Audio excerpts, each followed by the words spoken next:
নানা ভাষা, নানা মত, নানা পরিধান, বিবিধের মাঝে দেখো মিলন মহান। কবি অতুল প্রসাদ সেনের কবিতার এই লাইনটি এখানে খুবই প্রাসঙ্গিক। এই মিলন মেলা শুধুমাত্র ভারতবর্ষই নয়, বিশ্বের সবথেকে বড় ধর্মীয় অনুষ্ঠান, যেখানে প্রায় দেশ বিদেশে সব মিলিয়ে 40 থেকে 50 কোটি মানুষ আসবে পুণ্য অর্জন এবং মোক্ষ লাভের আশায়। আবার কিছু মানুষ আসবে এর বিশালতা এবং দুর্লভ দর্শনের আশায়। কুম্ভমেলার মেন গেট থেকে প্রায় 1.5 কিলোমিটার মতো আমরা এসে গেছি। সঙ্গম এখনো 1.5 কিলোমিটার বাকি। আর আমার পেছনে ভিড়টা দেখুন, প্রচুর মানুষ। আমি 3 দিনে প্রায় 45 কিলোমিটার পায়ে হেঁটে পুরো মেলা ঘুরেছি এবং মেলার যথাসম্ভব ইনফরমেশন জোগাড় করার চেষ্টা করেছি, যেটা আমি আপনাদের সামনে তুলে ধরবো এই ভিডিওর মাধ্যমে। আমি অর্ক, আমরা এখন আছি প্রয়াগরাজের ত্রিবেণী সঙ্গমে। আমার চ্যানেল ট্রাভেল গপ্পর নতুন একটা গপ্প মহাকুম্ভ 2025-এ সবাইকে স্বাগত। এই ভিডিওতে আমরা দেখে নেব কুম্ভ মেলা প্রাঙ্গণের সম্পূর্ণ ম্যাপ এবং জেনে নেব কোথায় কোথায় কি আছে, কিভাবে আপনি কলকাতা থেকে প্রয়াগরাজ মহাকুম্ভ মেলা পর্যন্ত পৌঁছাবেন, প্রয়াগরাজে গিয়ে আপনি কোথায় থাকবেন, শাহী স্নানের দিন এবং কোথায় কোথায় স্নান করতে পারবেন, শহরের এক প্রান্ত থেকে অন্য প্রান্তে কিভাবে যাতায়াত করবেন, খাওয়া দাওয়াই বা কী করবেন, আর মেলা প্রাঙ্গণে কি পরিষেবা আপনি পাবেন। পুরো মেলা প্রাঙ্গণ প্রায় 12 কিলোমিটার লম্বা, তাই প্রথমেই মেলার পুরো ম্যাপটা আমরা বুঝে নেব। গঙ্গার দুপাশে স্থলভাগ মোট 30টা পিপাপুল দ্বারা সংযুক্ত, আর আপনাকে এই পিপাপুল দিয়েই গঙ্গা পারাপার করতে হবে। আর এন্ট্রি আর এক্সিটের পিপাপুল আলাদা আলাদা।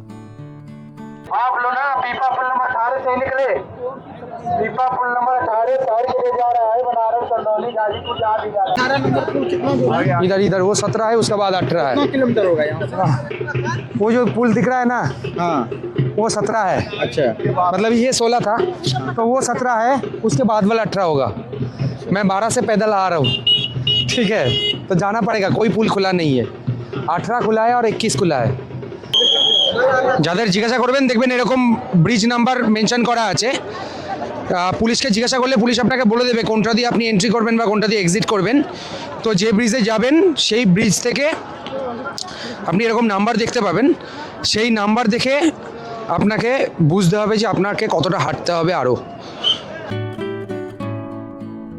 তাই পুলিশের থেকে অবশ্যই জেনে নেবেন কত নম্বর পুলটা এন্ট্রির এবং কত নম্বর পুলটা এক্সিটের জন্য ওপেন রয়েছে। সেক্টর 1 থেকে 4-এ কিছু অফিসিয়াল ও শিক্ষামূলক ট্রেন ছাড়া রয়েছে সেক্টর 3-এ সঙ্গম নোজ, যেখানে 3টে নদীর মিলনস্থলে স্নান করার জন্য বেশিরভাগ দর্শনার্থী প্রয়াগরাজ আসেন। সেক্টর 6 থেকে 9-এ রয়েছে ব্যাংক, পুলিশ স্টেশন, এই ধরনের অফিসিয়াল টেন্টগুলো, আর রয়েছে সাংস্কৃতিক অনুষ্ঠানের টেন্টগুলো। এখানেই সেক্টর 7-এ আলাদা আলাদা রাজ্যের বিভিন্ন কালচারাল ট্রেন্টও রয়েছে। সেক্টর 5 এবং সেক্টর 10 থেকে 22 মূলত এখানেই রয়েছে মেলার প্রধান আকর্ষণ সাধুদের 15টা আখাড়া, আর রয়েছে বিভিন্ন আশ্রমের মহারাজদের টেন্ট। রেল ব্রিজের নিচে সেক্টর 19 আর 20-তে পেয়ে যাবেন নাগা সাধুদের আখাড়া। सभी लोग हमारा जो जूना अखाड़ा तनी है ना, धर्म ध्वजा अखाड़ा है, আচ্ছা टोटल ये तो आवास रेसिडेंस है हम लोगों का। अच्छा, हाँ, अखाड़ा जूना अखाड़ा सेक्टर 20 में है। 20 में है। अच्छा धर्म ध्वजा वहीं पे है हम लोगों का। अच्छा, सभी जाएंगे, सब नागा है, नागा पंथ है हम लोगों को। सब भस्मी चढ़ा के निर्वस्त्र कर स्नान हो जाए। আচ্ছা। সেক্টর 23, 24 আর 25-এ রয়েছে টেন্ট সিটি। এখানকার লাক্সারি টেন্ট যদি আপনি বুক করতে চান, অনলাইনে আইটিডিসি বা আইআরসিটিসির মাধ্যমে বুক করে নিতে পারেন। তীর্থ করতে যেতে হলে কষ্ট আপনাকে করতেই হবে, কষ্ট করলে তবেই না কেষ্ট মিলবে। যেহেতু সারা ভারতবর্ষ থেকে লোক প্রয়াগরাজ আসছে, তাই আপনি যেভাবেই যান না কেন আপনাকে একটু কষ্ট করেই প্রয়াগরাজ পৌঁছাতে হবে। যাওয়ার জন্য মানুষ ট্রেন, বাস, গাড়ি, বাইক, সাইকেল, এমনকি হেঁটেও মানুষ প্রয়াগরাজ পৌঁছাচ্ছে। প্রথমে আসি আমি ট্রেনের কথায়। কলকাতা থেকে প্রয়াগরাজ দুভাবে ট্রেনে করে পৌঁছানো যেতে পারে। এক ডাইরেক্ট প্রয়াগরাজের ট্রেন ধরে, অথবা কলকাতা থেকে যে কোনো বেনারসগামী ট্রেনে বেনারস নেমে আপনি বাসে করেও প্রয়াগরাজ যেতে পারেন। কিন্তু 26শে ফেব্রুয়ারি পর্যন্ত প্রয়াগরাজ বা বারাণসীর সব টিকিটই সোল্ড আউট। তাই আপনারা তৎকালে এই টিকিটগুলো কাটার চেষ্টা করতে পারেন, অথবা লোকাল ট্রেনের টিকিট কেটেও যাওয়ার চেষ্টা করতে পারেন। তবে আমি এটাও বলে রাখি, ট্রেন এতটাই ওভারক্রাউডেড হচ্ছে যে অনেক মানুষ টিকিট কেটেও ট্রেনে উঠতে পারছেন না। আমি বাড়ির সবাইকে বিদায় জানিয়ে আমার নিজের বাইকে চড়েই প্রয়াগরাজের উদ্দেশ্যে রওনা দিলাম। এবার আমি আসি বাই রোড ভেহিকেলের কথায়, অর্থাৎ গাড়ি, বাইক বা বাসের কথায়। প্রচুর মানুষ ট্রেনের টিকিট না পাওয়ায় এই পন্থা অবলম্বন করছেন। কলকাতা থেকে বাই রোড প্রয়াগরাজ প্রায় 800 কিলোমিটার। পুরো রাস্তাটাই দুর্দান্তই বলা চলে। এবার আসি আসল জিনিস, ফুয়েলের কথায়। এই রাস্তায় 3টে স্টেট ক্রস করে আপনাকে ইউপির প্রয়াগরাজে পৌঁছাতে হবে। 4টে স্টেটেই পেট্রোলের দামের বেশ ফারাক রয়েছে, বাট ডিজেলের দামের মধ্যে খুব একটা কিছু অন্তর নেই। এবার আসি পার্কিংয়ের কথায়। যারা বাসে করে প্রয়াগরাজ আসছেন তাদেরকে শহরের 10 কিলোমিটার বাইরে বাস পার্ক করতে হবে। আর যারা গাড়িতে করে আসছেন তারা শাহী স্নানের আশেপাশের দিন বাদ দিয়ে বাকি দিন শহরে প্রবেশ করতে পারবেন। আর শাহী স্নানের দিনগুলো বাস যে জায়গায় পার্ক হচ্ছে সেইখানেই গাড়ি পার্ক করতে হবে। শহরের ভেতরে প্রচুর জায়গায় নো এন্ট্রি রয়েছে, তাই গাড়ি নিয়ে শহরের ভেতরে ঢুকলেও আপনি সব জায়গায় অ্যাক্সেস করতে পারবেন না। তাই গাড়ি কোনো একটা ঠিকঠাক জায়গায় পার্ক করে লোকাল ট্রান্সপোর্ট বা পায়ে হেঁটে ঘোরাটাই ভালো অপশান। আর যদি বলি বাইকের কথা, এ শহরের বাইকারদের মাথায় ভূতের রাজার হাত আছে। সর্বত্র অবাধ দাঁড়, ইভেন মেলাতেও বাইক নিয়ে প্রবেশ করতে দিচ্ছে, অবশ্যই শাহী স্নানের দিন বাদে। বাইকারদের জন্য শহরের ভেতরেও কোনো নো এন্ট্রি লাগু নেই। প্রচুর মানুষ পায়ে হেঁটেও প্রয়াগরাজ আসছেন। আপনাদের সকলের পরিচিত একজন মানুষের সাথে আমার দেখা হয়েছে, শুনুন উনি কি বলছেন। আর এখন আমি যাচ্ছি প্রয়াগরাজে, যেটা আমাদের 144 বছরের পর সেই সময়টা আসে, তো এটা আর মিস করা গেল না আমার।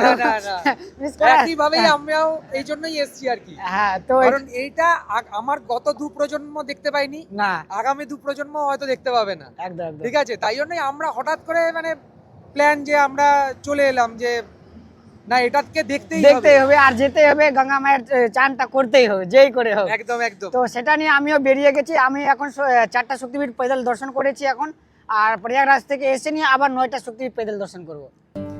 তবে আমার সব থেকে যেটা আলাদা লেগেছে সেটা হচ্ছে এই খচ্চরের গাড়িটা। মানুষ খচ্চরের গাড়ি চড়েও তীর্থ করতে এসছে। তবে আমি একটা কথা বলে রাখি, হাইওয়েতে প্রচুর ট্রাফিক জ্যাম হচ্ছে, বিশেষ করে শাহী স্নানের আশেপাশের দিনগুলো। তাই যারা বাই রোড যাচ্ছেন তারা হাতে একটু বেশি সময় নিয়ে যাবেন। যত বড় গাড়ি তত বেশি সময় আপনাদের হাতে নিয়ে বাড়ি থেকে বেরোতে হবে। যেসব গাড়ি এসেছিল প্রয়াগরাজে সেসব গাড়িকে সব বাইরেই দাঁড় করিয়ে দিয়েছে। এখান থেকে প্রয়াগরাজ প্রায় 35-40 কিলোমিটার। এরা হাইওয়ের ওপরেই দাঁড়িয়ে আছে। সাপ্লায়ার থেকে ডিমান্ড বেড়ে গেলে যা হয়, এই শহরে সব ক্ষেত্রেই তাই হয়েছে। এত ছোট শহরে এত মানুষের থাকার জায়গার সত্যিই অসুবিধা। তাই খুব সাধারণ থাকার জায়গারও ভাড়া প্রচুর। মেলা থেকে প্রায় 6 কিলোমিটার দূরে আমি এয়ারবিএনবি থেকে এই মেসটা বুক করেছিলাম। ভাড়া পড়েছিল প্রায় 1500 টাকা মতো। এয়ারবিএনবিতে চেক আউট করলে এরকম প্রচুর স্টের আপনারা খোঁজ পেয়ে যাবেন। আমার এয়ারবিএনবির ওনার বেশ সজ্জন ব্যক্তি এবং শহর সম্বন্ধেও বেশ জ্ঞান রাখে। আমি ওনার নাম্বারটা ডেসক্রিপশানে শেয়ার করে দিলাম, আপনারা চাইলে বুকিংয়ের জন্য ওনার সাথে কন্ট্যাক্ট করতে পারেন। আপনারা চাইলে মেলার ভেতর এরকম টেন্ট খুঁজে পেতে পারেন। আমার কাছে অতটা রিলায়েবল কন্ট্যাক্ট নেই বলে আমি এখানকার কন্ট্যাক্ট শেয়ার করছি না। और यहाँ पर आप लोग ठहर रहे हैं, यहाँ पर कितना प्राइस पड़ रहा है टेंट का? 500 से 600 है। पर हेड का बेसिस, पर हेड का बेसिस के। आप क्या मटन और पहले बुक करके आए थे या यहाँ पे यहाँ पर आके किए हैं? अच्छा अच्छा। और यहाँ का शौचालय का क्या बंदोबस्त है? शौचालय तो सर बहुत बढ़िया है, इनका प्राइवेट भी है टेंट में, अच्छा। और गवर्नमेंट का भी है, चारों तरफ है शौचालय। समझ गए। थैंक यू भाई, थैंक यू। এখানে কিছু ফ্রি টেন্টেরও ব্যবস্থা আছে, তার সিচুয়েশনটা তো আপনারা নিজেরাই দেখতে পাচ্ছেন। মানুষ তীর্থ করতে এসে শোয়ার জায়গা পায়নি, মেলার ভেতরেই এরকম রাস্তাতেই সবাই নিজের শোয়ার জায়গা খুঁজে নিয়েছে। এই মহাকুম্ভ মেলা 13ই জানুয়ারি পৌষ পূর্ণিমার দিন শুরু হয়ে 26শে জানুয়ারি শিবরাত্রির দিন শেষ হবে। এর মধ্যে 6টা বিশেষ দিন স্নানের জন্য সবথেকে ভালো সময়, যেটা শাহী স্নান নামে পরিচিত। শাহী স্নানের এই ডেটগুলো হলো 13ই জানুয়ারি পৌষ পূর্ণিমা, 14ই জানুয়ারি মকর সংক্রান্তি, 29শে জানুয়ারি মৌনী অমাবস্যা। এই 3টে ডেট অলরেডি চলে গেছে। বাকি যে 3টে ডেট এখনও রয়েছে, 3রা ফেব্রুয়ারি বসন্ত পঞ্চমী, 12ই ফেব্রুয়ারি মাঘী পূর্ণিমা আর 26শে ফেব্রুয়ারি শিবরাত্রি। এই মেলায় আগত সিংহভাগ দর্শনার্থী ত্রিবেণী সঙ্গমে স্নান করার উদ্দেশ্যেই প্রয়াগরাজ আসেন। উত্তরপ্রদেশের বোর্ডে এসে বাংলা লেখা দেখবো কোনোদিন ভাবিনি। এই ত্রিবেণীতে মূলত 3টে নদী মিলিত হয়েছে, গঙ্গা, যমুনা ও সরস্বতী। তাই ত্রিবেণীর আধ্যাত্মিক গুরুত্ব অনেক বেশি। তাই আপনি যে কোনো সময় যান না কেন, ত্রিবেণীতে ভিড় তুলনামূলকভাবে বেশিই হবে। ভিড় এড়িয়ে ত্রিবেণী ছাড়া যারা অন্য জায়গায় স্নান করতে ইচ্ছুক তাদের জন্য পুরো 12 কিলোমিটার বাঁধানো ঘাট রয়েছে, আপনারা সেখানেও স্নান করে নিতে পারেন। একান্ত যারা ত্রিবেণীতেই স্নান করতে চাইছেন, আবার ভিড়ও চাইছেন না, তারা চলে আসুন কিরগঞ্জের বোট ক্লাব। দুর্দান্ত ব্যবস্থা, দুর্দান্ত ব্যবস্থা। কোনো ব্ল্যাকে টিকিট না, গভর্নমেন্টের 483 টাকা করে টিকিট নিচ্ছে, সঙ্গমে নিয়ে যাবে, স্নান করিয়ে আবার ব্যাক করিয়ে এখানে নিয়ে আসবে। আর একটা ভালো জিনিস যেটা, সেটা হচ্ছে অনলাইন পেমেন্টও হচ্ছে। দারুণ ব্যবস্থা, দারুণ।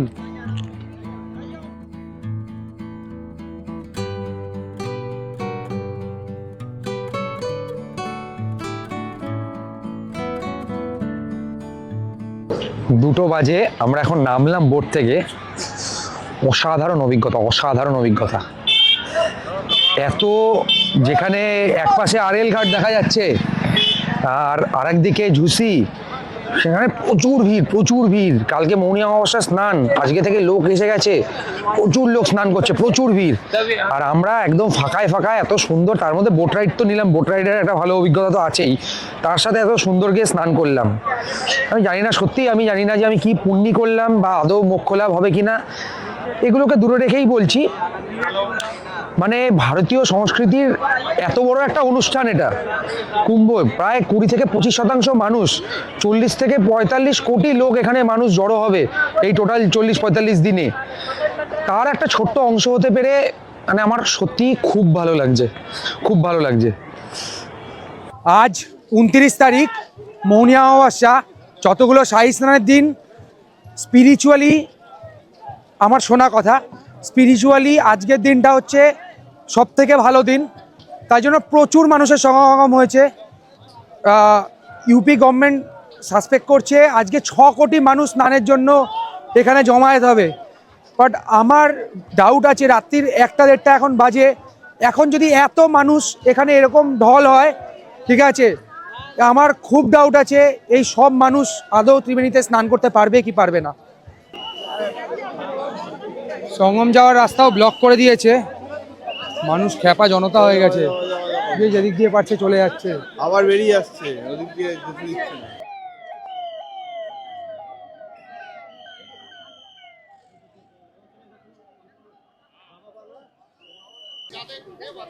খুব বাজে সিচুয়েশান, খুব বাজে সিচুয়েশান।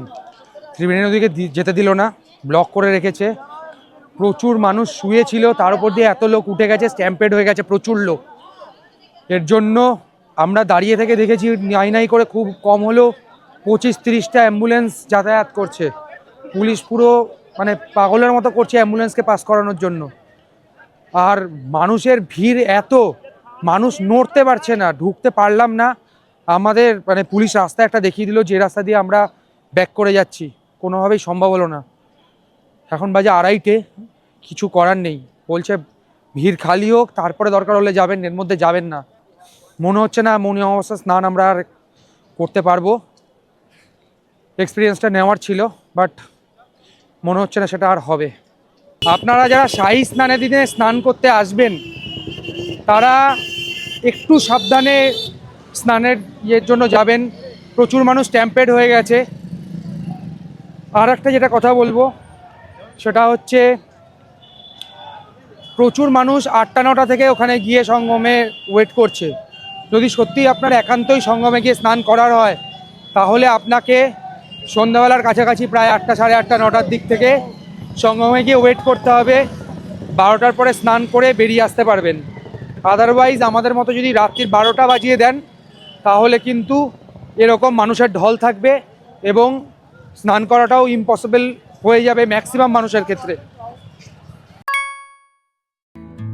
শহরের একদিক থেকে অন্যদিকে যাওয়ার জন্য সবথেকে ভালো যে অপশানটা, সেটা হচ্ছে চার্টার্ড বাইক। এই অ্যাপটা ডাউনলোড করে আপনি একটা সাইকেল ভাড়া নিতে পারবেন এবং সারা শহর ঘুরে বেড়াতে পারবেন খুব সস্তায়। সারা শহর জুড়ে প্রচুর মানুষ বাইক ট্যাক্সির সার্ভিস দিচ্ছে। বাইকের জন্য যেহেতু কোনো নো এন্ট্রি নেই, তাই বাইক ট্যাক্সি করে আপনি যে কোনো জায়গাতেই যেতে পারেন। তবে এরা এক জায়গা থেকে অন্য জায়গায় যাওয়ার জন্য বেশ ভালো দাম আঁকাচ্ছে। এখানে টোটো সব জায়গায় এন্ট্রি না পেলেও টোটোর সার্ভিস বেশ ভালো এবং ভাড়াও বেশ রিজনেবল। আর যারা গাড়ি দূরে পার্কিং করবেন তাদের শহরের ভেতর ঢোকার জন্য ফ্রি বাস সার্ভিস রয়েছে। সারা শহর জুড়ে এখানে ভেজ খাবারের প্রচুর অপশান এবং বেশ অনেক রাত্রি পর্যন্তই দোকান খোলা থাকছে। আর খাবারের দামও বেশ রিজনেবল।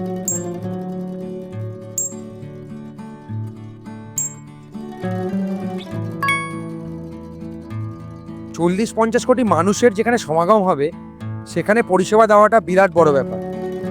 তারপরেও সব দিক থেকে মানুষকে পরিষেবা দেওয়ার জন্য ইউপি গভর্নমেন্টের যে প্রচেষ্টা তা চোখে পড়ার মতো। সাংস্কৃতিক মেলায় ডিজিটাল সেবার এই ব্যবস্থাটা আমার সব থেকে ভালো লেগেছে। অবশ্যই এটার একটা স্ক্রিনশট নিয়ে রাখুন, কোনো সমস্যায় পড়লে এটা আপনাদের ভীষণ কাজে দেবে। এই পুরো মেলা প্রাঙ্গণে যাদের কথা না বললেই নয় তারা হলেন পুলিশ। পুরো শহর জুড়ে জল ও স্থল পুলিশ প্রচুর মোতায়েন করা হয়েছে। তারা দিন রাত অক্লান্ত পরিশ্রম করে চলেছে, কোনো বিরক্ত নাই। যা জিজ্ঞাসা করবেন হাসি মুখে তার উত্তর পাবেন। রাত্রেবেলা পুলিশ ভ্যান মানুষদেরকে সাহায্য করছে অন্য জায়গায় যাওয়ার জন্য। আমি বারবার বলছি, মানে পুলিশদের মানে দুর্দান্ত ব্যবস্থা করেছে। পুলিশরা যেভাবে মানুষকে সাহায্য করছে ধারণার বাইরে। মেলায় গিয়ে কোনো সমস্যায় পড়লে আপনার আশেপাশেই এরকম বুথ পেয়ে যাবেন, সেখানে গিয়ে জিজ্ঞাসা করুন, আপনার প্রবলেমের সমাধান হয়ে যাবে। শহর জুড়ে এরকম লক্ষাধিক ওয়াশরুমের ব্যবস্থা করা হয়েছে, এমনকি পার্কিং এরিয়াতেও ওয়াশরুম রয়েছে। মেলা প্রাঙ্গণ, শহর, শৌচালয় এবং নদীকে সবসময় পরিষ্কার রাখার জন্য প্রচুর পরিমাণে সাফাইকর্মী 24/7 অ্যাভেলেবেল।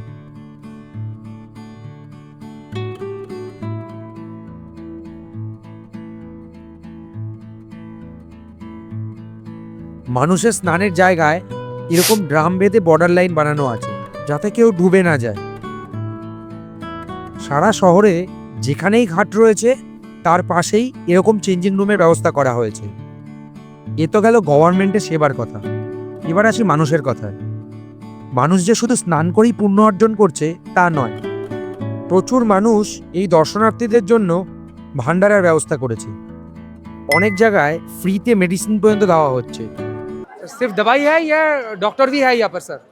डॉक्टर साहब हैं अभी आने वाले हैं। अच्छा, मतलब अब यहाँ पर वो भी बंदोबस्त है। ये बहुत अच्छा व्यवस्था है। শহরের প্রচুর জায়গায় মানুষকে ফ্রিতে জল খাওয়ানোর ব্যবস্থা করা হয়েছে। এখানে ফ্রিতে মোবাইল চার্জ করানোরও ব্যবস্থা করা হয়েছে। টেকনোলজি যুগ বলে কথা। মেলায় প্রচুর ধুলো, তাই মাস্ক অবশ্যই ক্যারি করুন। মেলায় প্রচুর মানুষের সমাগম হচ্ছে, সবার উদ্দেশ্যও সমান নয়, তাই নিজের জিনিস অবশ্যই সাবধানে রাখুন। মেলায় গেলে কিন্তু প্রচুর হাঁটতে হবে, তাই সাথে কমফোর্টেবল জুতো ক্যারি করুন। এই এত বড় মেলায় এত মানুষের সঙ্গম হয়েছে, মানুষ যে শুধুমাত্র এখানে তীর্থ করতে এসছে বা এটার এক্সপিরিয়েন্স করতে তা নয়, এখানে মানুষ নিজের অন্ন সংযোগের জন্য এসছে। এই আমার পাশে ভাই বেনারস থেকে এসছে বোট নিয়ে। ভাই কাহা সে আয়ে আপ? बनारस जोर से बोलिए। बनारस से हूँ मैं। आप बनारस में क्या करते हैं? नाव चलाता हूँ। बनारस से भाई बोट चलाए, नदी दिए ही कैसे आए आप बोलिए। मैं नदी आया हूँ। নদী নাও আছে। দিয়েই এখানে চলে এসছে, এখানে নৌকা চালাচ্ছে। আবার এই মেলা হয়ে গেলে ভাই আবার যাবে হচ্ছে বেনারস চলে যাবে। এটা আমাদের দেশের এমন একটা ধর্মীয় অনুষ্ঠান যেটাকে উপলব্ধি করার জন্য বহু মানুষ বিদেশ থেকেও এখানে এসেছেন। What brings you here? What brings you here? Krishna? Okay. How do you know about this mela? In yoga. In yoga? Like, Why do you practice it? like in Japan. In Japan? Yeah, and I heard the Mahakunda. Okay. Yeah, and Prayagraj. Yeah, I should go. I'm cameraman. Like photo Okay, and okay, video. okay, okay. So,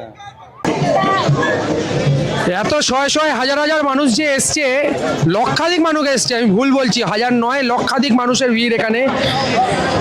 এত যে মানুষ এসছে, সবাই পুণ্য করতে এসছে তা নয়, পুণ্যার্থী তো প্রচুর রয়েছেই, তাছাড়াও মানুষ, এটা once in a lifetime experience. এত মানুষের মধ্যে সারা ভারতবর্ষ থেকে লোক আসছে, এটা once in a lifetime experience. অসাধারণ লাগছে, অসাধারণ লাগছে। আজকে আমাদের মহাকুম্ভের গপ্প এই পর্যন্তই। আমরা এখন আমাদের বাড়ির উদ্দেশ্যে রওনা হয়েছি। আপনাদের যদি আরও কোনো প্রশ্ন থাকে যেটা আমি কভার করিনি, অবশ্যই আমাকে কমেন্ট সেকশনে জিজ্ঞাসা করতে পারেন, আমি আমার যথাসাধ্য উত্তর দেওয়ার চেষ্টা করব। আর আমাদের এই গপ্প যদি আপনাদের ভালো লেগে থাকে, অবশ্যই একটা লাইক করে যাবেন। আর আরও এরকম নতুন নতুন গপ্প দেখার জন্য ট্রাভেল গপ্পকে সাবস্ক্রাইব করুন।